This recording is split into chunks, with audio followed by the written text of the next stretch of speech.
it's Jaya, and as my first video on my reformed version of my channel, I'm going to be talking about being a McFrickin' nerd. So as anyone who follows my cosplay blog would know, I finally got my convention membership for Anime Boston. Now this is my 4th time going to this con. It was also my first con. I've been to almost every major New England Comic Con. So in honor of my 4th time going to my first con, I'm going to give you guys some pointers on how you can survive your first con. So my first tip comes from years and years of going to these Comic-Cons alone. And as you can probably imagine, that tip is do not be afraid to go to Comic-Cons alone. One of the greatest things about Comic-Cons is that everyone there is just about as nerdy as you. And you're bound to find at least like 3 people with the same interests as you.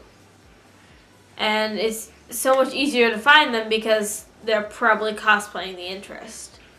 I never really had friends that were interested in going to Comic-Cons when I was in high school, so I would go by myself. And the greatest thing about it is that I would make friends there because everyone has nerdy interests, and if you go to a meetup or just find a cosplayer or just someone that will share the same interests as you, you'll make friends almost immediately.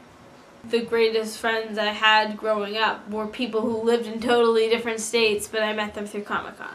So, long story short, don't feel like you absolutely need to bring a friend in order to have fun at a Comic-Con. Because sometimes it's better to not bring a friend because you'll make friends there. My second tip is don't feel like you have to make the best cosplay, or even cosplay at all.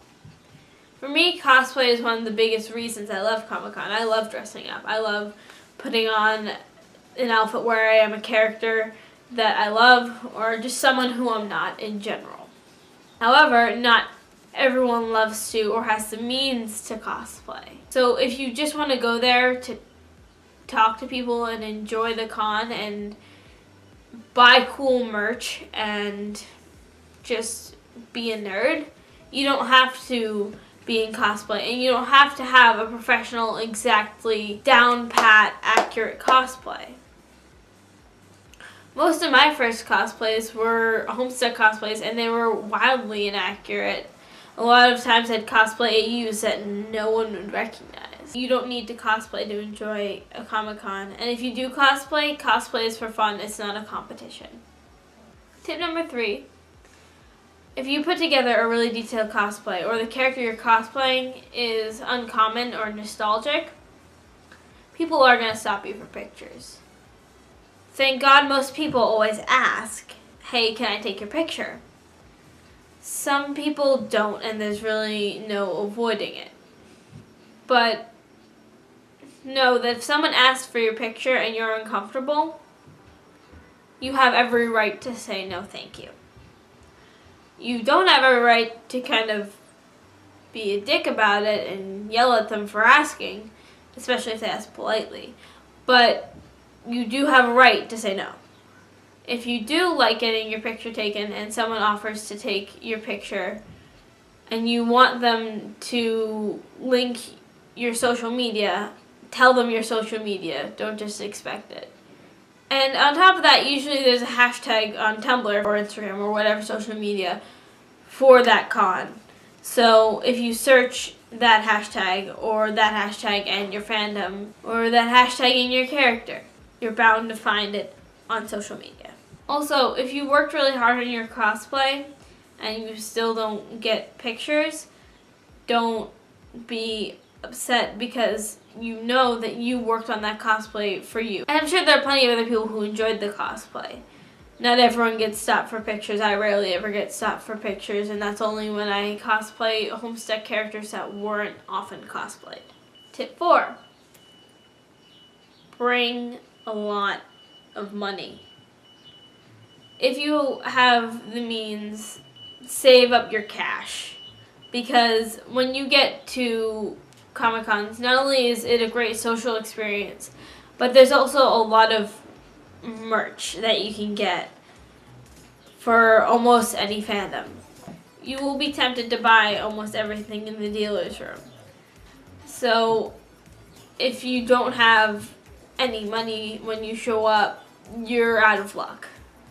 It's still fun to go if you don't have a lot of money, but if you do have the means to save your money, I'd recommend doing it long before the con, because there will be a lot of things you'll want to buy. My fifth and final tip is something that I hope is already commonly known, but might not be known to people who haven't gone to cons before. If you go to New York Comic Con, or really any Comic Con, they kind of have it pasted up on posters everywhere because it's become such a problem lately. So say you're cosplaying one half of your OTP, and you are at a photo shoot or anywhere, and you see a person cosplaying the other half of your OTP. Now, a lot of people in those kind of situations seem to forget that those kind of people are not just the character, but they're also people just like you. And if you want to take a picture and doing any kind of romantic gestures or anything along those lines, it's important to remember that they are people and they have different levels of comfort, and that you have to ask just like any other person. Just because they're in cosplay, and even if they ship the same thing as you, that doesn't automatically give you the consent to do whatever you want just because you're in character. So, long story short, ask the cutie before you touch the booty. So yeah, those are my 5 tips that I am giving new con goers as an experienced con goer.